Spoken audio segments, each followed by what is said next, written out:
মুগ্ধ মারা গেছে কি মারা যায় নাই, আবু সাইদ কি পুলিশের গুলিতে মারা গেছে না মারা যায় নাই, তারপরে হচ্ছে আগে ভালো ছিলাম কি খারাপ ছিলাম, এগুলা ব্যাপারে আওয়ামী লীগের সাথে তর্কে যাবেন না, তাদেরকে বোঝানোর চেষ্টা করবেন না। কারণ কি, নাম্বার ওয়ান হচ্ছে বোঝানোর সময় চলে গেছে, এতদিনে যার বোঝায় বুঝে যেত। আর নাম্বার টু ইন্টারেস্টিং, সেটা হচ্ছে এরা আসলেই বোঝে, সব বোঝে, ঠিক আছে। সে যদি জঙ্গলে না থাকে, এগুলো সব তারা জানে। আর তৃতীয়ত, এই পয়েন্টটা খুব ইম্পর্টেন্ট, আপনি যদি ওরে এই জিনিসগুলো বুঝাইতে যান, আপনি আস্তে আস্তে তার মতো হয়ে যাবেন।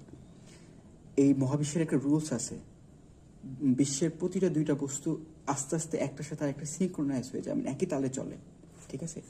তো যে বোঝে তাকে যখন আপনি বেশি বেশি বোঝাতে যাবেন, তখন কি আপনি তার মতো বেশি হবেন, ওর যত না আপনার মতো হবে। তো আপনাকে আল্লাহ যে মস্তিষ্ক দিছে, আল্লাহর এটা রহমত, আপনি চিন্তা করতে পারেন স্বাভাবিকভাবে, আপনি এটা নষ্ট করেন না। আর বোঝানো বন্ধ করেন, দূরে থাকেন, আপনি ফেসবুকে লেখেন।